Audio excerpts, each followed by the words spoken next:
네, 이번에는 중국에 전해지는 신화와 전설을 공부해 보도록 합시다.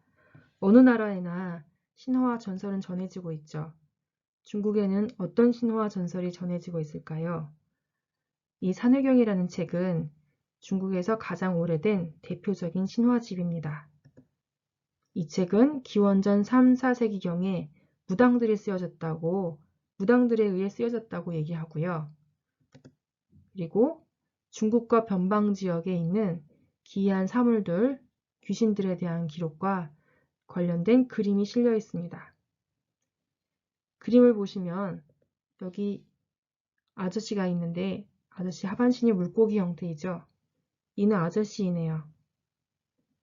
중국 사람들은 인어를 아저씨로 인식했던 것 같네요.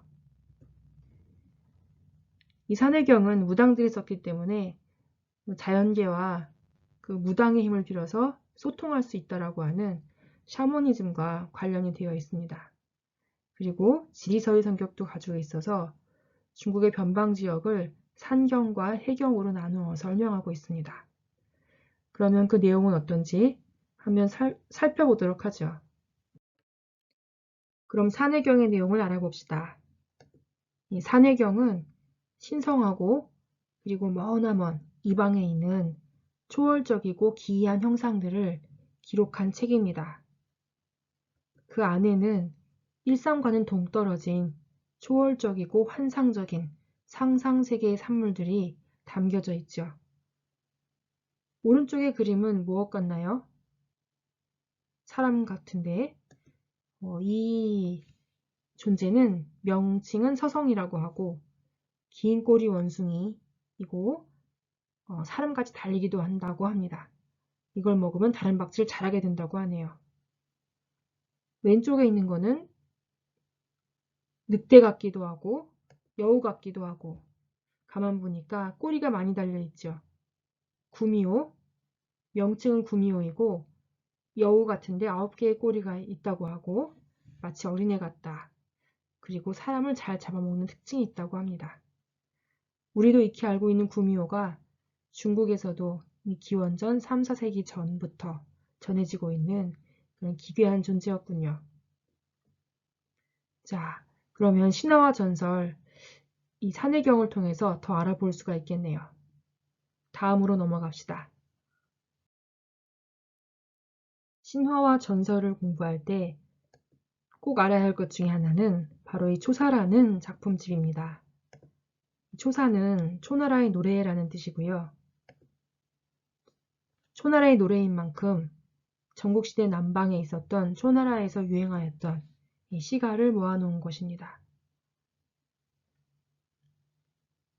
북방 지역에서 유행하였던 시가 모음집인 시경과 유사하지만 시경과 좀 차이가 있다면 이 초사는 그 민간에서 무당들이 부르는 이 무속적인 노래와 관계가 있습니다.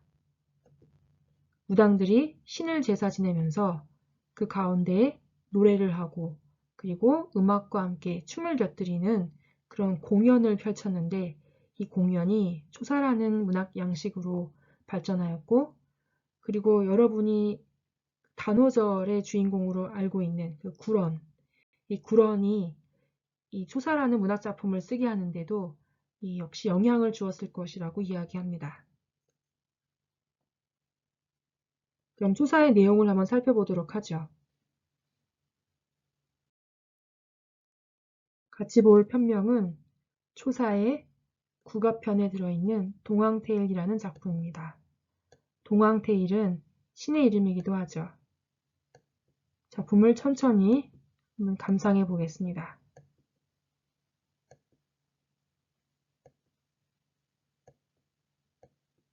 내용 중에 제사고기는 해초로 싸고 난초를 깔고서 계피술과 초상을 차려 올리네. 제사 음식을 갖추는 것을 말하죠. 북채 들고 북치며 느린 가락에 나지막이 노래하며 피리와 검은고로 장단 맞추네. 이것은 악기를 연주하면서 음악으로 제사를 함께 흥을 돋우는 모습을 보이고 있습니다.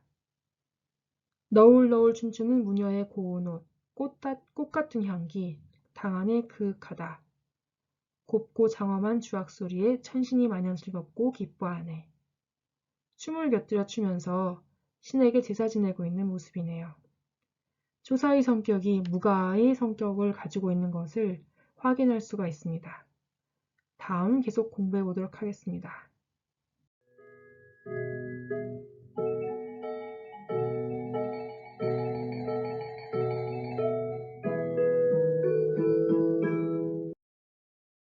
역사문학에서 먼저 공부할 것은 춘추 좌시전입니다.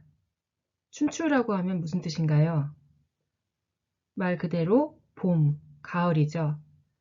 봄과 가을이 번갈아 지나가면서 시간이 흘러가는 걸 나타내는 것이 이 춘추입니다.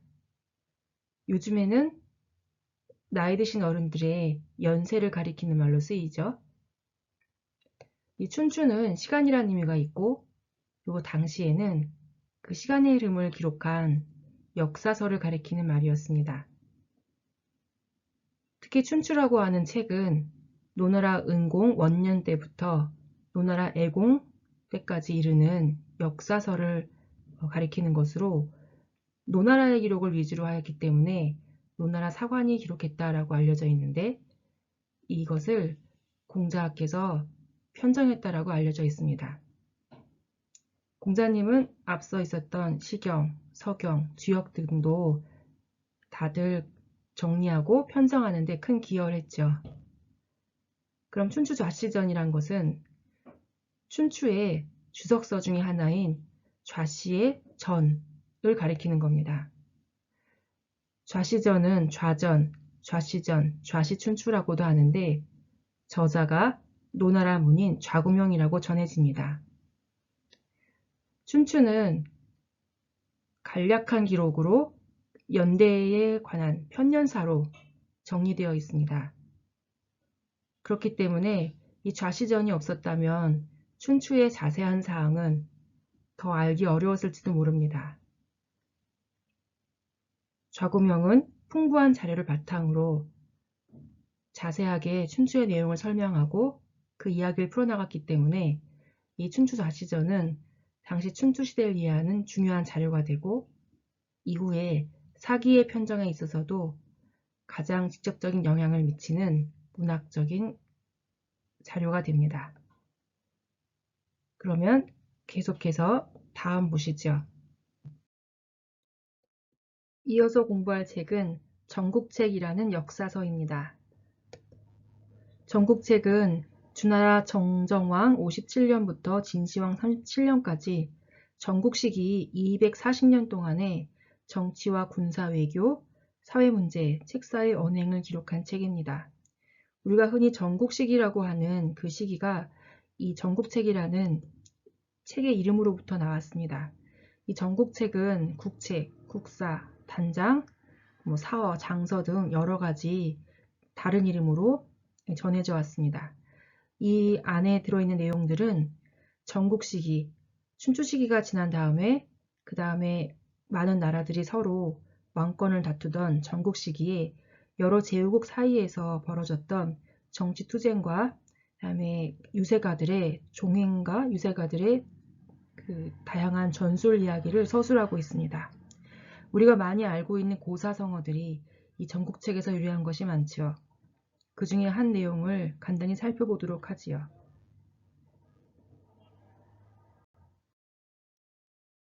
같이 살펴볼 우어는 전국책에 들어있는 백락일고라고 하는 고사성어로 전해지는 이야기입니다. 백락일고는 말 그대로 백락이 한번 돌아보다 라는 뜻이네요. 전체 내용을 간단히 살펴보죠.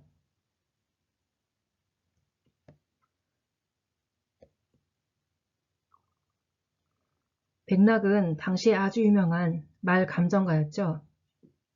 어느 날 말장수가 자신에게 있는 훌륭한 말 한 피를 좀 감정해 달라고 부탁을 했습니다. 백락이 시장에 가서 말의 주의를 살펴보고 아무 말도 없이 그대로 떠나갔다고 하죠. 그런데 사람들은 백락이 한 번 보았다는 것만으로도 이 말의 가치를 알아보고 서로 다투어 살려고 했다는 것이네요. 백락이야말로 인지를 알아볼 수 있는 훌륭한 감시관을 가진 사람이었다고 하겠습니다. 전국 시기는 많은 제후국들이 서로 다투면서 왕권을 쟁취하기 위해서 전쟁을 벌이던 시기이죠. 유세가와 책사들이 자신의 재능을 알아봐 주길 바라면서 군주를 설득하고자 할 때 이 우원을 썼으면 아주 유용했을 것 같네요. 그러면 다음 계속해서 공부합시다.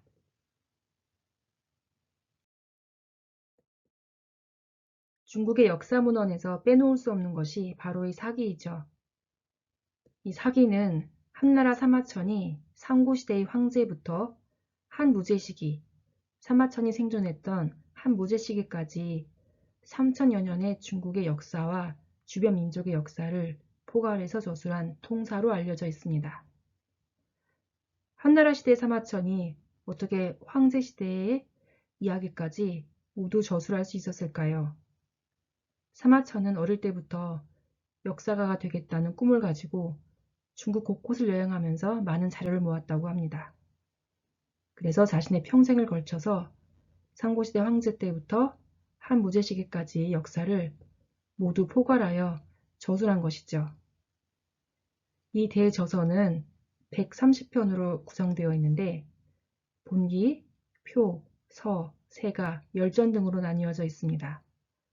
본기는 왕조의 역사를 인물 중심으로 풀이해 놓은 것이고 표는 연혁을 정리해 놓은 것입니다.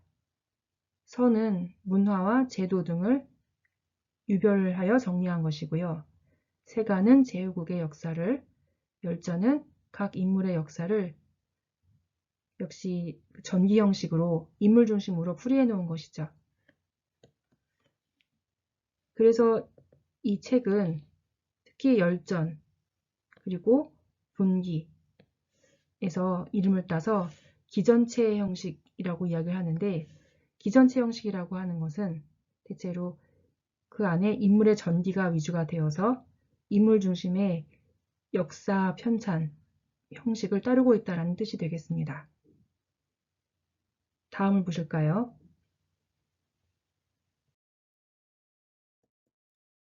사기에서 가장 재미있게 볼 수 있는 부분은 역시 사기 열전이겠죠. 열전은 말 그대로 전기를 나열해 놓은 것입니다.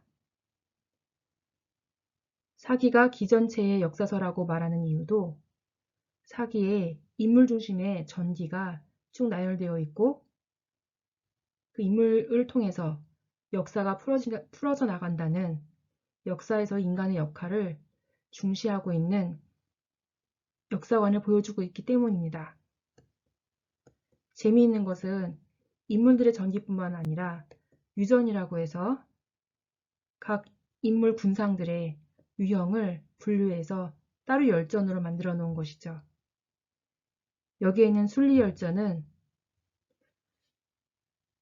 법을 잘 집행했던 관리들에 대한 열전이고요.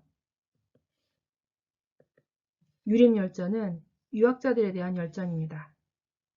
홍리열전은 법을 가혹하게 집행했던 관리들에 대한 열전이죠.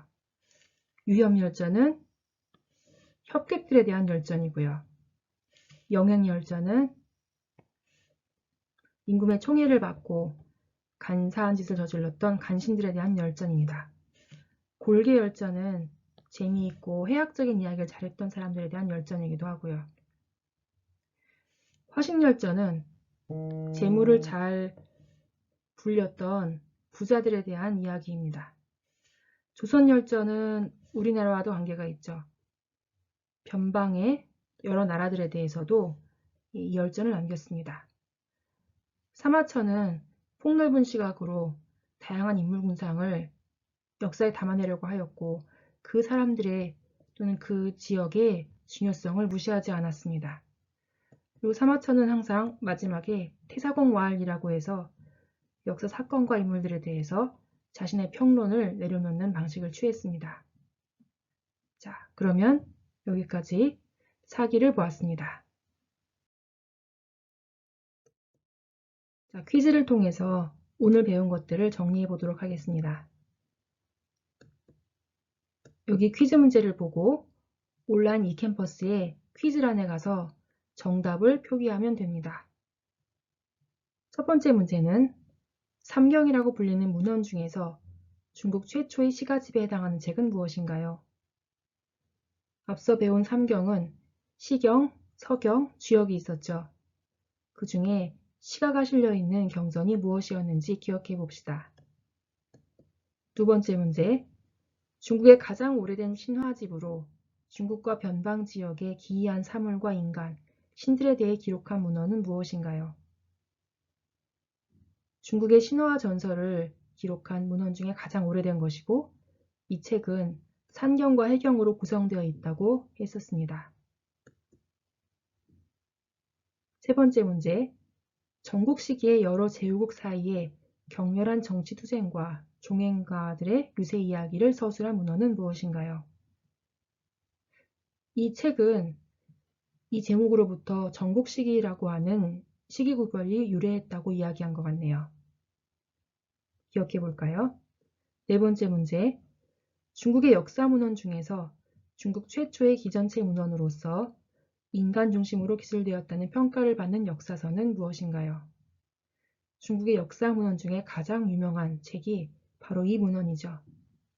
자, 그러면 여러분, 이 퀴즈에 대한 답은 온라인 e캠퍼스의 퀴즈란에 가서 정답으로 표기해 보도록 하겠습니다.